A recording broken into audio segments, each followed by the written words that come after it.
Everyone, welcome back to our channel selection series by Purti. आज हम discuss करने वाले हैं कि ये चैनल किससे रिलेटेड है और हम क्या पढ़ेंगे। तो ये basically ITI training officer COPA की जो वैकेंसी आने वाली है 18 Feb इसका टेंटेटिव एग्ज़ाम डेट है।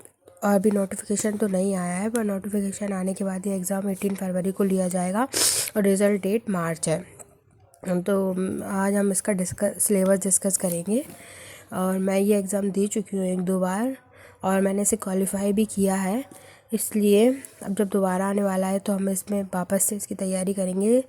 तो आई थॉट कि मैं आपके साथ भी ये शेयर करूँ कि मैं आप इसकी कैसे तैयारी करूँगी और इसमें क्या क्या इसका सिलेबस होता है और क्या इसका की पॉइंट होता है, कैसे आप इस एग्ज़ाम को 1 टाइम में क्लियर कर सकते हैं, क्या क्या मैंने मिस्टेक करी थी जो मैं आपको बताऊंगी कि आपको नहीं करनी है, और क्या आपको पढ़ना है, कैसे पढ़ना है, कौन से टॉपिक से कितना वेटेज रहता है और क्या आता है। बिल्कुल to the point crisp questions करेंगे हम, क्योंकि इसका सिलेबस बहुत छोटा है तो आप उसे बहुत कम टाइम में कवर कर सकते हैं। और इसमें MCQ का बहुत इंपॉर्टेंट रोल है। आप जितने ज़्यादा MCQ करेंगे उतना आपको ज़्यादा इससे फ़ायदा होगा, क्योंकि थ्योरी बहुत बेसिक है और कोई भी कर सकता है। आपने PGDC किया है, कोई भी आपने डिप्लोमा किया है 1 साल का, या ग्रेजुएशन के बाद किया है, या फिर आपने कोई पॉलिटेक्निक डिप्लोमा किया है, बैचलर्स किया है, BCA किया है, कोई भी इसमें डाल सकता है। तो इसका बहुत कॉमन सा सिलेबस होता है। तो मैं आपको सिलेबस, ये देखिए आप लिखा होगा कोर्स सिलेबस। ये एग्जैक्ट वो सिलेबस नहीं है जो इसकी वेबसाइट पे है, ये कोर्स सिलेबस है, मतलब कहाँ कहाँ से क्वेश्चंस आ सकते हैं, मैंने वो नोट किया है। तो सबसे पहले पॉइंट है कंप्यूटर फंडामेंटल। कंप्यूटर फंडामेंटल से 10 से 15 क्वेश्चन आते ही हैं। अब 16 का, 22 का, 24 का कोई भी पेपर उठा के देखेंगे तो 10 से 12 क्वेश्चंस आपको फंडामेंटल के मिल ही जाएंगे। और उसके टॉपिक्स क्या होते हैं, बिल्कुल basic hardware component, software, CPU, basic architecture, peripheral devices, risk, और भी जितने जो बेसिक चीज़ होती है ना, कीबोर्ड कन्वेंशन किसने किया, माउस किसने बनाया, कौन सी लैंग्वेज का भाई, ट्रांजिस्टर्स कब यूज़ होते थे, ये सारे बेसिक क्वेश्चंस कंप्यूटर फंडामेंटल्स में आते हैं। और इसका ये 10 से 12 क्वेश्चन ईजीली आ जाते हैं। और फिर नेक्स्ट टॉपिक है ऑपरेटिंग सिस्टम। ऑपरेटिंग सिस्टम के भी 5 से 7 क्वेश्चंस तो आ ही जाते हैं, क्योंकि इसमें डॉक्स, लिनक्स, यूनिक्स सारे ऑपरेटिंग सिस्टम मिक्स क्वेश्चंस आते हैं। तो 10 तो हो ही जाते हैं, एवरेज 8-10 क्वेश्चन इसके हो ही जाते हैं। तो ये Windows, file management, shortcut keys, utility office और सिस्टम कीज़, और ये सब कुछ इसमें आ जाता है। कमांड्स, यूनिक्स, लिनक्स की कमांड्स भी आ जाती हैं कभी कभी। बाकी फिर थर्ड टॉपिक आता है इसमें ऑफिस ऑटोमेशन। ये बिल्कुल आप ऐसे हीरो प्रोडक्ट मान सकते हैं। ये बिल्कुल ये ही है जो आपको सिलेक्शन पे ले जाएगा और आपका सिलेक्शन रोक देगा।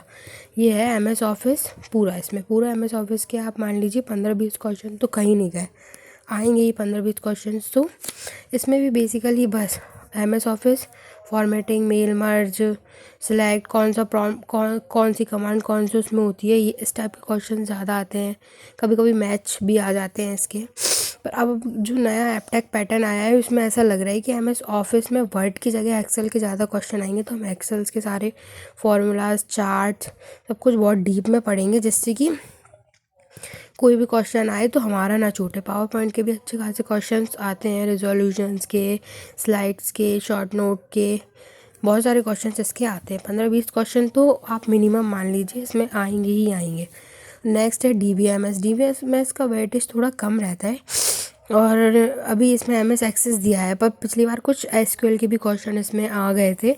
तो आपको जो DBMS पढ़ना है वो MS SQL वाला ही पढ़ना है। बाकी तो इसमें तो बेसिक ही दिया है, इंट्रोडक्शन ऑफ DBMS और MS एक्सेस, एक दिन का ही टॉपिक है। और ये नेटवर्क और इंटरनेट के भी काफ़ी क्वेश्चंस आते हैं। 4-5 आप मिनिमम मान लीजिए, 5 से तो ज़्यादा ही आएंगे, क्योंकि पिछली बार जब मैंने दिया था तो सिंप्लेक्स और हाफ डुप्लेक्स के ही 2 क्वेश्चन आ गए थे। और बाकी नेट, इंटरनेट, जिस तरह से आजकल ज़्यादा चल रहा है सब नेटिंग वगैरह, इसमें बहुत क्वेश्चंस बनते हैं।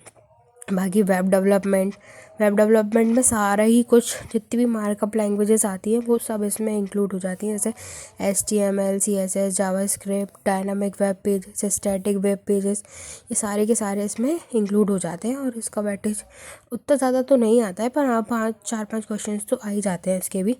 प्रोग्रामिंग का भी वेटेज अच्छा है, 10 क्वेश्चन तो प्रोग्रामिंग के भी आते ही हैं, और सारे क्वेश्चन मिला के आते हैं सी का, C++ का। पर जो वैसे जो नॉर्मल एग्ज़ाम्स में आते हैं ना कि इन प्रोग्राम दे देते हैं और आउटपुट पूछते हैं, उस लेवल के हाई लेवल क्वेश्चंस नहीं आते हैं इसमें, बेसिक्स ही आते हैं, जैसे कीवर्ड को कैसे डिफ़ाइन करते हैं या कीवर्ड में क्या यूज़ नहीं करेंगे, और आइडेंटिफायर्स टाइप, और बेसिक क्वेश्चंस कि हैज़ इंक्लूड क्यों यूज़ करते हैं, या इस टाइप के जो बेसिक थ्योरी वाले क्वेश्चंस होते हैं वो इसकी प्रोग्रामिंग लैंग्वेज में आते हैं। और फिर ई-कॉमर्स एंड सिक्योरिटी, इसके भी 10 क्वेश्चन आते हैं। और ये पूरा एक ह्यूज है, इसमें वायरस, एंटीवायरस, स्किल सब कुछ इसमें मिक्स होते हैं। और ये पूरा एक इसमें टॉपिक दिया है, इसमें तो यहाँ तो कॉन्सेप्ट तो साइबर सिक्योरिटी लिखी है, पर ये अच्छा इसका पूरा टॉपिक होता है जो मैं नेक्स्ट वीडियो में आपको बताऊँगी कि कहाँ से पढ़ना है। सबसे पहले हम पढ़ेंगे MS ऑफिस, क्योंकि ये मैंने आपको पहले भी बताया कि ये ही है मेन हीरो जो आपको ले जाएगा और या फिर आपको छोड़ देगा। इसलिए सबसे पहले हम MS ऑफिस कवर करेंगे। इसलिए अगर आपको वीडियो अच्छा लगा है तो लाइक करें, शेयर करें, सब्सक्राइब करें। और मैं इसका नेक्स्ट वीडियो कल अपलोड करूँगी, तो वो देखना ना भूलें। तब तक के लिए बाय बाय, जय श्री राम।